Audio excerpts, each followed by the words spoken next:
इसमें लिखेंगे double column cash book में, डबल कॉलम कैश बुक में दोनों साइडों में अमाउंट के 2 कॉलम्स होते हैं। दोनों साइडों में अमाउंट्स के 2 कॉलम्स होते हैं।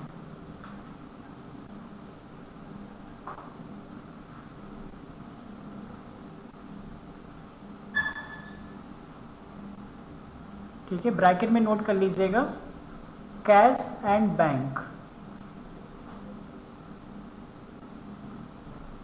ठीक है, ये लाइन समझ में आई? हम लोगों ने जो कल बनाया था पिछली क्लास में, हम लोगों ने बनाया था सिंगल कॉलम कैश बुक, तो दोनों साइडों में अमाउंट का केवल एक कॉलम था। आज हम लोग बना रहे हैं डबल कॉलम कैश बुक, तो हमारे अमाउंट के 2 कॉलम होंगे। पहला कॉलम कौन सा होगा? कैश का होगा, दूसरा कॉलम बैंक का, और ये दोनों साइडों में होगा। डेबिट में भी 2 होंगे और क्रेडिट में भी 2 होंगे। नई लाइन से लिखेंगे डबल कॉलम कैश बुक में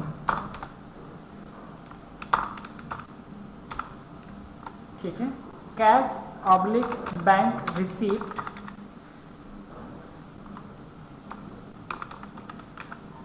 व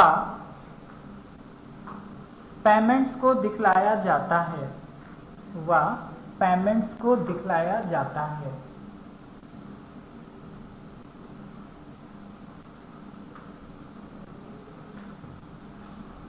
इस लाइन का मतलब समझ में आया? आपके इसमें 2 ही ट्रांजैक्शंस आने वाली हैं। कौन से? जो कैश से करोगे, और दूसरे कौन से? जो बैंक से खरीदोगे, मतलब बैंक से करोगे। कहने का पर्पस ये कि जैसे आप नगद माल खरीदते हो तो ये भी ट्रांजैक्शन इसी में आएगा, चेक से खरीदते हो तब भी ट्रांजैक्शन इसी में आएगा, नगद पैसा मिलता है तब भी आप इसी में करोगे, चेक से पैसा मिलता है तब भी उसकी एंट्री इसी में करोगे। इसी में लिखेंगे इसे मंथली ऑब्लिक क्वार्टरली या ट्रांजैक्शंस के आधार पर बनाया जा सकता है। ट्रांजैक्शंस के आधार पर बनाया जा सकता है।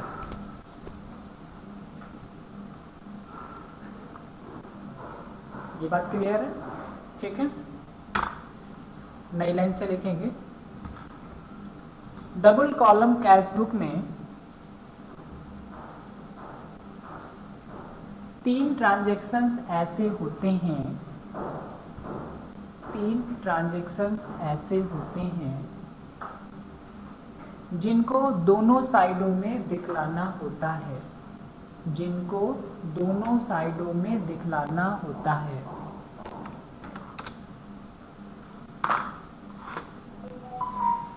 पहला है deposit cash in bank account.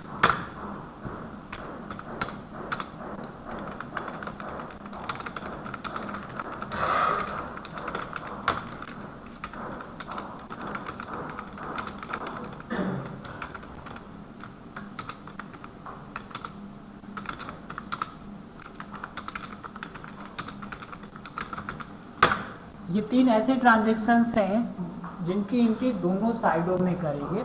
जब पैसा हम बैंक में जमा करते हैं या पैसा बैंक से निकालते हैं या एक बैंक से दूसरे बैंक को ट्रांसफ़र करते हैं, ये तीनों ट्रांजैक्शंस हमें दोनों साइडों में दिखलाना होगा। ये बताओ, ये लाइन समझ में आई? कुछ पूछना होगा तो? दोनों मतलब कि डेबिट में भी करना है, क्रेडिट में भी करना है।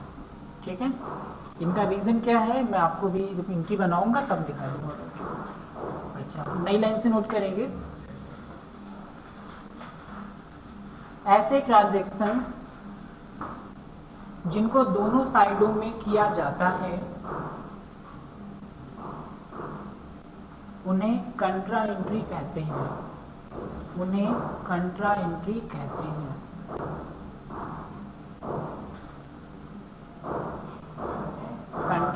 CONTRA, कंट्रा एंट्री कहते हैं।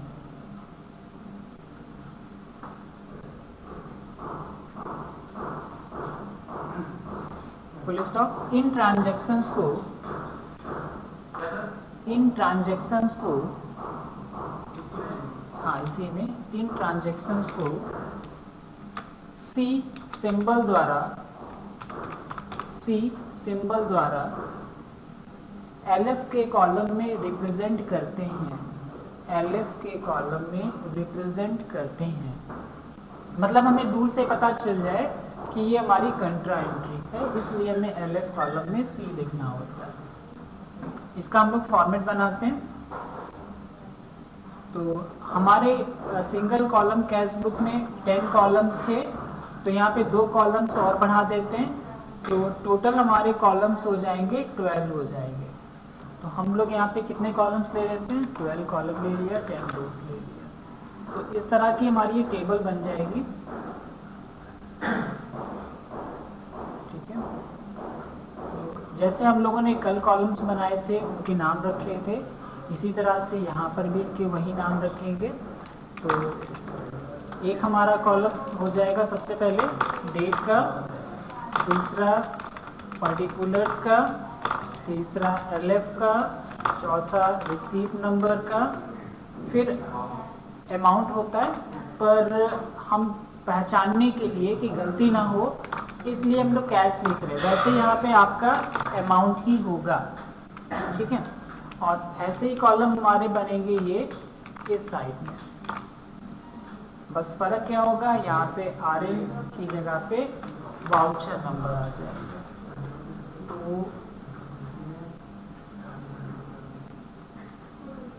इस फॉर्मेट में आपको कौन सा कॉलम समझ में नहीं आ रहा है वो बताओ। कोई ऐसा कॉलम है जो समझ में ना आ रहा?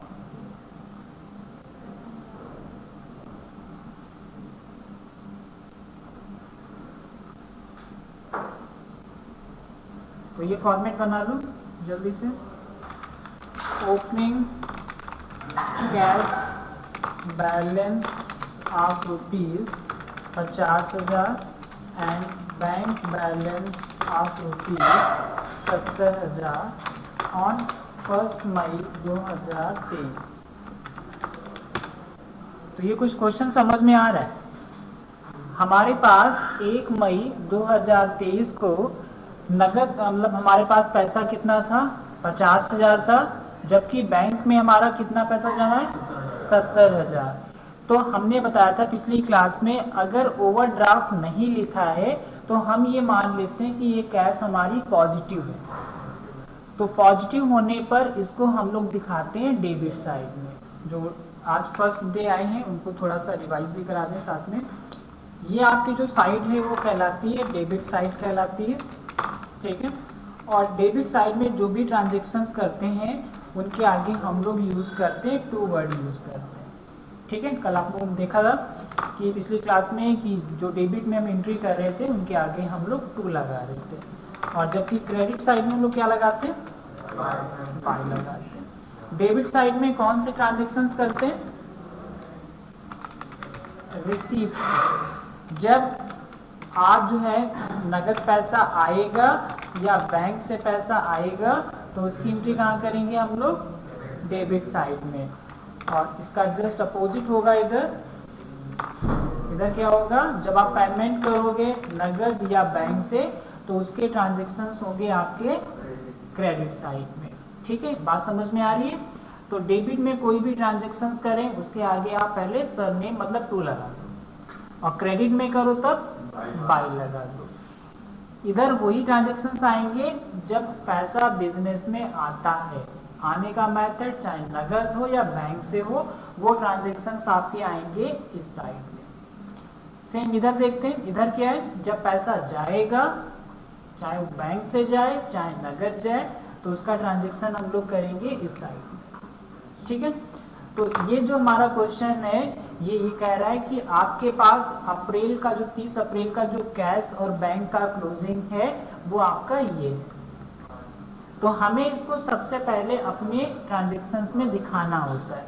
तो इसको हम दिखाएंगे कैसे, यहाँ पे लिखेंगे टू बैलेंस BD लिखते हैं, ठीक है।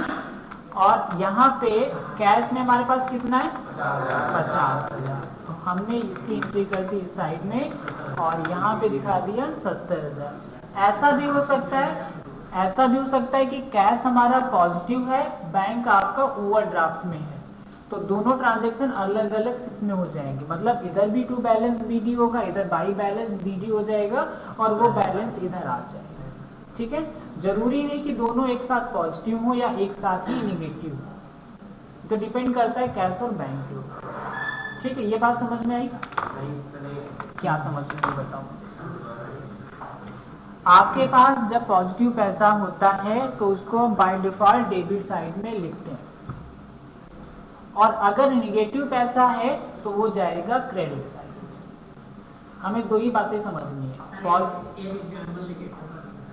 तो हमें एग्जांपल क्या लेना, जहां पे आपने यहाँ पे बैंक लिखा है इसी के आगे ओवरड्राफ्ट लिख दो। तो अब कैश तो हमारा पॉजिटिव है, कैश यहाँ चला गया यहाँ से, ये 50,000। तो ये जो कैश हमारा पॉजिटिव है तो इसको इस साइड में रखेंगे, और ये जो हमारा बैंक पॉजिटिव नेगेटिव हुआ है तो बैलेंस BD, और ये यहाँ पे आ गया 70, ठीक है। बस हमें याद रखना है पॉजिटिव होने पर डेबिट साइड में जाना है और नेगेटिव होने पर क्रेडिट साइड में जाना है। वापस वही कर देते हैं, मतलब आपने बैंक से ज्यादा पैसा निकाल लिया, ठीक है। इसके बाद में क्वेश्चन नंबर 2 देखते हैं। बहुत ही सिंपल क्वेश्चन है, आप लोग कर भी लोगे। Purchase goods by cash of ₹10,000 from Ramesh. हमने रमेश से नगद माल खरीदा है 10,000 का, तो पैसा आ रहा है जा रहा है। जब किसी से माल खरीदते हैं तो पैसा हमारा जाता है, तो जाने पर इसकी एंट्री किस साइड में करेंगे, क्रेडिट में जाएंगे। और बाई परचेज, खरीदा है तो परचेज आ जाएगा, और पैसा किस कॉलम से कम होगा, क्योंकि आपने नगद खरीदा है तो 10,000 रुपये आ जाएगा क्रेडिट साइड, ठीक है। ये एंट्री समझ में आई? अच्छा, एक यही इसी एंट्री को कॉपी पेस्ट करते हैं और यहाँ पे थर्ड कर देते हैं, purchase furniture by cash 1,000 from Ramesh. अब इसकी एंट्री किस साइड में करेंगे, हाँ, परचेज की जगह पे फर्नीचर आ जाएगा। रीजन क्या है यहाँ पे देखिए गुड्स का नाम डिफाइन नहीं था, इसलिए हम लोग वहाँ पे परचेज यूज कर रहे हैं। अब मुझे क्लियर है कि हम क्या खरीद रहे हैं, तो फर्नीचर खरीद रहे हैं, तो हमें अब यहाँ पे लिखना होगा बाई फर्नीचर, ठीक है। और वो ये भी नगद खरीदा है तो 1,000 रुपये यहाँ पे भी आ जाएगा। तो ये दोनों ट्रांजेक्शन समझ में आए, ठीक है। क्वेश्चन नंबर 4 देखते हैं। Sold goods by cash of ₹15,000 to Ram. इस बार हमने नगद माल बेचा है राम को 15,000, तो माल बेचने पर पैसा आता है और आने पर उसकी एंट्री करेंगे हम लोग डेबिट साइड टू सेल्स। तो पैसा आया है तो इसलिए 15,000 रुपये इस साइड में हो जाएगा, ठीक है। ये समझ में आया? इसके बाद में next question 5, sold goods to Rajesh on credit of ₹65,000। हमने इस बार 65,000 का उधार माल बेचा है राजेश को। इसकी एंट्री किस साइड में करेंगे, डेबिट साइड, डेबिट साइड में एंट्री करेंगे। ये तो करेंगे डेबिट साइड में, इसकी एंट्री किसी भी साइड में नहीं होगी। बैंक भी कहाँ आया है, ना तो कैश आया है ना बैंक आया है, इसलिए ये ट्रांजैक्शन किसी भी साइड में नहीं होगा। ये बात समझ में आई? क्यों? क्योंकि हम लोग यहाँ पे मेंटेन किसको कर रहे हैं, कैश और बैंक को कर रहे हैं। तो कैश और बैंक से रिलेटेड ही ट्रांजैक्शंस आपके इस फॉर्मेट में जाने वाले हैं, बल्कि कुछ भी नहीं जाएगा। ठीक है, तो ये क्वेश्चन समझ में आया। क्वेश्चन नंबर 6 देखते हैं। Deposit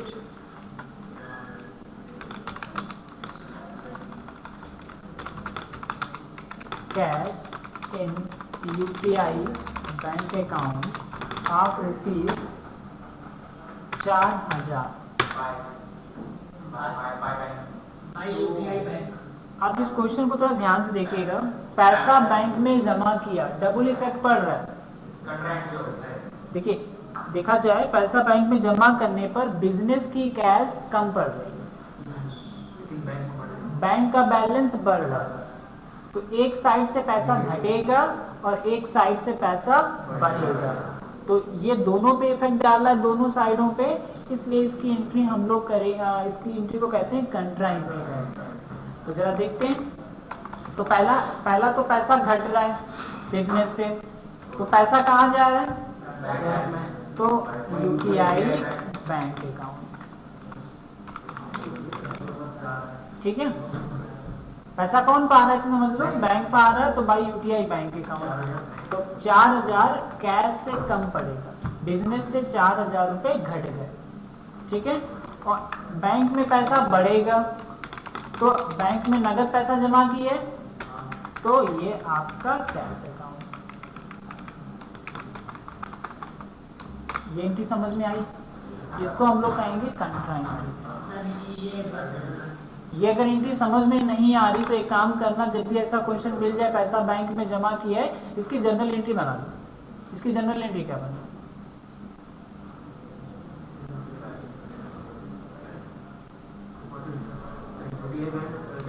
UPI bank account debit, credit क्या हो जाएगा, कैश अकाउंट। अब ध्यान दो, अगर हम बैंक अकाउंट को मेंटेन कर रहे हैं तो UPI बैंक अकाउंट यहाँ पे डेबिट हुआ है, तो डेबिट साइड में जाओ, अपोजिट पार्टी का नाम लिखो, कैश। तो वही देखो हमने यहाँ पे लिखा है, तो कैश लिखा। अब कैश को मेंटेन कर रहे हैं, क्रेडिट साइड में जाओ, अपोजिट का नाम लिखो UPI बैंक, तो बाई UPI बैंक। चीज समझ में आई? अगर ये फर्स्ट टाइम जो नॉन कॉमर्स के बच्चे में दिक्कत आएगी, इसलिए वो पहले इसकी जनरल एंट्री बनाए, फिर वो अपना पोस्टिंग करे। एक और क्वेश्चन नोट करते हैं, question number 7। Draw cash from business for office use of ₹5000। हमने अपने निजी कामों के लिए हमने निजी कामों के लिए पैसा बिजनेस से निकाला है, तो इसकी एंट्री कहाँ करोगे, डेबिट में या क्रेडिट में? कुल मिला के ये सोचो पैसा आ रहा है, जा रहा है, तो उसका मतलब ये तो एंट्री क्रेडिट साइड में होगी। और क्रेडिट में क्या लिखोगे, बाई ड्राइंग्स। जब निजी कामों के लिए पैसा निकालते हो तो निकाली गई रकम को क्या कहते हो, ड्राइंग्स कहते हो। और बिजनेस से नगद निकालना है तो इसकी एंट्री 5000। ठीक है, ये क्वेश्चन समझ में आया? ठीक, इसी क्वेश्चन को मैं आपने बताया कि बैंक से निकाला गया पैसा अगर बिजनेस में ना लगे, जब ना लगाए तब पर्सनल में लगा दो क्या? बिजनेस से निकालना है ना, पर्सनल। चाहे आप अपनी बिजनेस से निकालो, चाहे बैंक से निकालो, और अगर वो बिजनेस से रिलेटेड नहीं है तो वो पर्सनल यूज ही माना जाता है। तो यहाँ पे नेक्स्ट क्वेश्चन है, withdrawal cash from bank for personal use. अब ये क्वेश्चन किस साइड में जाएगा, अभी भी दोनों साइड में नहीं जाएगा, अभी भी तो पर्सनल यूज लिखा है, पहले को 7वें और 8वें में फर्क सिर्फ इतना है कि पहले वाले में बिजनेस से निकाल रहा है, इस बार बैंक से निकाल रहा है। तो सेम यहाँ पर भी क्या होगा, बाई ड्राइंग्स होगा।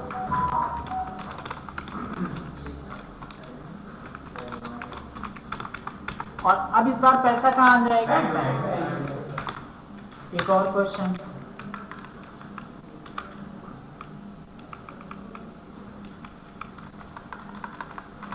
ये ऑफिस यूज के लिए निकाल रहा है। अब ऑफिस यूज के लिए पैसा निकाला है बैंक से, सॉरी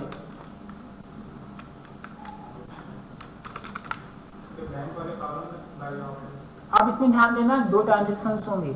एक साइड से बैंक का पैसा घट रहा है और बिजनेस का जो कैश है वो बढ़ रहा है। ऐसे तो होगा, आप बैंक से पैसा निकाल के लाओगे और बिजनेस की तिजोरी में डाल दोगे, तो इधर पैसा घट रहा है, तो बाई कैश। पैसा कहाँ से घटेगा, बैंक के कॉलम से। और इधर क्या होगा, पैसा बढ़ेगा टू यूपीआई बैंक अकाउंट, और ये पैसा आ गया इस साइड, और यहाँ पे हो जाएगी कंट्रा एंट्री। तो इसको हम लोग कहेंगे कंट्रा एंट्री। हाँ जी जी बताओ। इसमें तुमको कोई भी एंट्री समझ में नहीं आ रही, सीधे इसकी वो बनाओ जनरल एंट्री। तो cash account debit to UPI bank account. Cash account को मेंटेन करो, कैश को आपने डेबिट किया है तो डेबिट साइड में जाओ, क्या लिखो, टू यूपीआई बैंक लिखो। हम लोग को ये लिखा है। अब इसको मेंटेन करो, यूटीआई बैंक को मेंटेन कर रहे हो तो बाई में जाओ, बाई कैश अकाउंट लिखो। ठीक है, हो गया। Next question number 8, paid salary expenses of ₹15,000 by cheque for month of May 2023। हमने 15,000 रुपये सैलरी दी है चेक से मई मंथ की। एक साइड में करोगे, दो साइड में, ये एंट्री एक ही साइड में, ठीक है। हाँ, बाई सैलरी और अमाउंट जाएगा बैंक वाला। तो हम लोग यहाँ पे बाई सैलरी लिख लेंगे और बैंक के कॉलम में 15,000 लिखेंगे। ठीक है। Next question, question number 9, receive cash from Arun traders of ₹10,000। Arun trader से हमें 10,000 रुपये नगद मिले।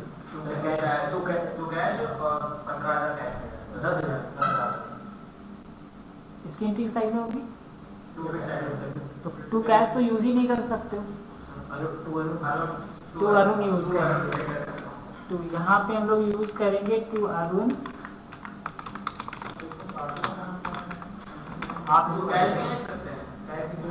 आपने पिछली क्लास में देखा था जब सिंगल कॉलम कैश बुक बना रहे थे, तो मैंने बताया था कि अगर जिसका अकाउंट मेंटेन कर रहे हो वो शब्द आपको अपने उस अकाउंट्स को मेंटेन करने में यूज नहीं करना है, बताया था। जैसे मतलब आप यहाँ पे ये सिंगल कॉलम कैश बुक बना रहे हो तो कैश वर्ड आप यहाँ पे डायरेक्टली यूज नहीं कर सकते।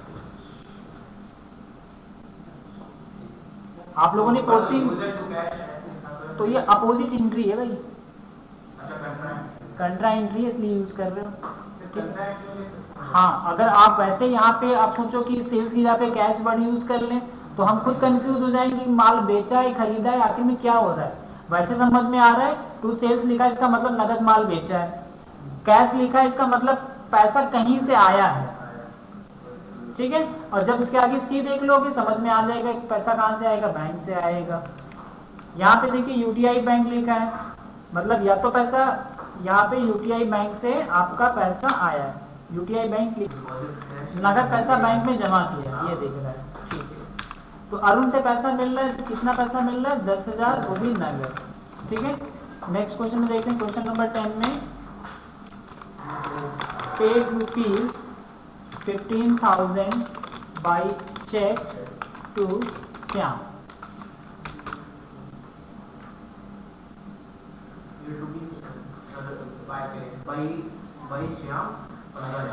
हाँ, बाई श्याम यूज होगा क्योंकि पैसा जा रहा है, तो हम लोग यहाँ पे यूज करेंगे बाई श्याम, और अमाउंट कहाँ कम होगा, बैंक के द्वारा। ठीक है, तो हम ये मान के चलते हैं कुछ हमारे इतने ट्रांजेक्शन्स थे। क्वेश्चन नंबर 9 में अरुण ट्रेडर्स में हाँ, पूरा नाम लिखेंगे, अरुण ने शॉर्ट में लिख दिया है, आप यहाँ पे इनका पूरा नाम यूज कीजिए, अरुण ट्रेडर्स। ठीक है, अब हम लोग इसका रफ पे टोटल करेंगे। तो पहले अगर हम डेबिट का टोटल करते हैं तो डेबिट साइड में जो कैश का जो टोटल होगा 65,80,000, बैंक का कितना होगा 74,000।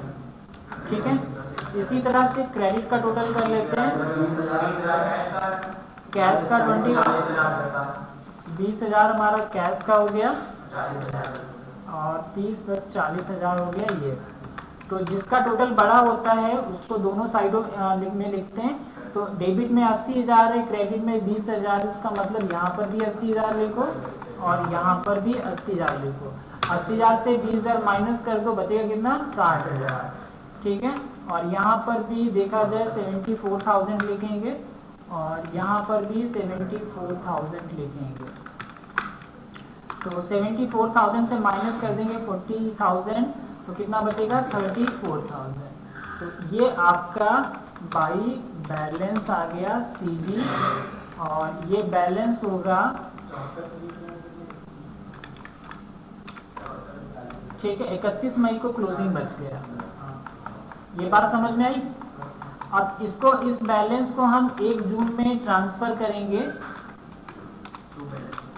To balance BD 60,000 34,000। तो जरा मुझे बताओ ये कैश पॉजिटिव है नेगेटिव है, ये 60,000 34,000, ये जो आप देख के बताओ कि ये पॉजिटिव है नेगेटिव है।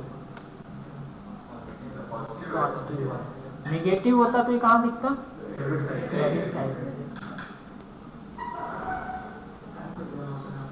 ये जो कंट्राक्ट करेंगे ये आपका बिजनेस है और ये आपका बैंक है।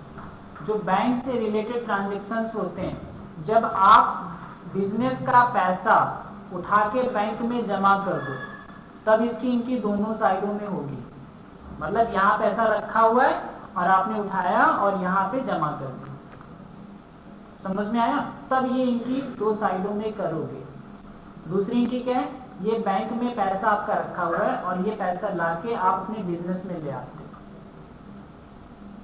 ठीक है, तब इसकी एंट्री हम लोग करेंगे दोनों साइड में। ये समझ में आया। यहां से पैसा निकाला और सीधे कहां लाके रख दिया, बिजनेस में रख दिया, बिजनेस की रैक में डाल दिया, तो ये एंट्री कंट्रा वाउचर में होगी। तीसरी एंट्री क्या है, ये हमारा बिजनेस के लिए करंट अकाउंट है और हमने एक अपना बिजनेस के लिए ही सेविंग अकाउंट ओपन करा लिया। सेविंग अकाउंट इसलिए ओपन करा लेते हैं कि छोटी मोटी बचतें जो बिजनेस की होती है वो इस अकाउंट में डालते रहते हैं कि फ्यूचर में अगर कोई बात पड़ जाए तो वो पैसा सेविंग अकाउंट से निकाल दें। तो अपना करंट अकाउंट का पैसा कहाँ ले जा रहे हो, सेविंग अकाउंट। एक बैंक से दूसरे बैंक को ट्रांसफर करो, मतलब पार्टी के अकाउंट में ट्रांसफर नहीं करो, अपने बिजनेस के ही दूसरे बैंक में पैसा ट्रांसफर कर दो, ठीक है। तो हम जब ये ट्रांजैक्शन करेंगे तब भी वो कंट्रा एंट्री कहलाएगी, या यहाँ से पैसा निकाल के इस बैंक में ले आते। हाँ, जैसे मान लो आपका यहाँ पे यूटीआई बैंक था, ये आपका एसबीआई है, तो पैसा रहा बैंक में पर एक बैंक से दूसरे बैंक में स्विच हो रहा है, कहीं इधर कम पड़ रहा है कहीं इधर ज्यादा पड़ रहा है, तो ये एंट्री कंट्रा वाउचर में जाएगी। अभी आपने जो पर्सनल यूज के लिए पैसा जो निकाला है, मतलब ये पैसा बिजनेस में रखा था और आपने पैसा निकाल लिया, तो क्या ये पैसा बैंक में जा रहा है, निजी कामों में नहीं जा रहा है, इसलिए इसकी एंट्री जो है एक ही साइड में की है ड्राइंग से। समझ में आया। इसके बाद 8वां जो क्वेश्चन था हमारा, इसमें पैसा आपने कहां से निकाला है, बैंक से निकाला है, बस यही लाइन मेन है। तो पैसा बैंक से निकाला है तो ड्राइंग्स यूज किया, और पैसा कहाँ से निकाल लिया? बैंक से। ये बात समझ में आ रही? तभी यहाँ पे यूज किया है ड्राइंग से। पैसा कहाँ से निकला? बैंक से निकला। और बताओ कोई क्वेश्चन ऐसा हो? टोटल कैसे करेंगे? हमने बताया था कि अगर हम लोग इसको पहले हम इसका टोटल निकाल लें, ये बात, तो आप कैश का अगर आपको क्लोजिंग निकालना है तो डेबिट साइड की कैश की टोटलिंग करो। जैसे हमने किया 80,000 और इधर का किया 20,000, ठीक है, रफे कर लिए। देखो ना, 10, 15, 5, 20 हो गया। फिर बताया था कि जिसका टोटल बड़ा है उसको दोनों साइडों में लिखो।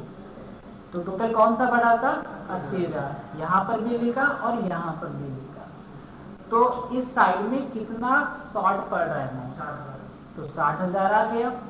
तो इसका मतलब ये हुआ कि आपके बिजनेस में पैसा आया कितना? 80,000। आपने खर्च कितना किया? 20,000। पैसा बचा कितना? 60,000। अब थोड़ा सा उल्टा कर देते हैं समझने के लिए। मान लेते हैं कि आपका यहाँ पे थोड़ा सा यही सब कुछ रखते हैं, ये 80,000 था, ये चीजें हटा देते हैं। वैसे तुम्हारे टोटल सही है, यहाँ पे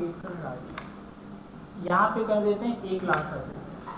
तो अब इधर का टोटल कितना हो जाएगा? 1,19,000। तो यहाँ पर टोटल कितना आ जाएगा? 1,19,000। और इधर का कितना रहेगा? 80,000। तो अब कौन सा टोटल बढ़ा है? 10,000 है इसका, 1,10,000। तो कौन सा टोटल बढ़ा? क्रेडिट का बढ़ा है। तो आप यहाँ पर भी 1,10,000 लिखो, 1,10,000 यहाँ पर भी लिखो। तो टोटल शॉर्ट किधर पड़ रहा है? डेबिट साइड में। कितना कम पड़ रहा है? 8, 3, 11, 30,000। तो इधर आ जाएगा टू बैलेंस।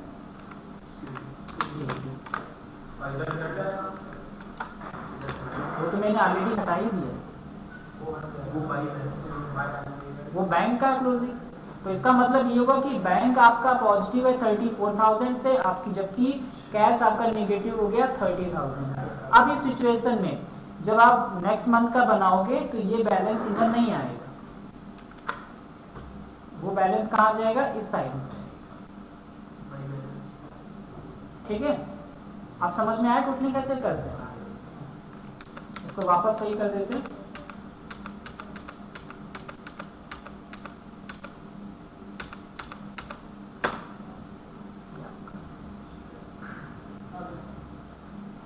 और इसमें कुछ पूछना हो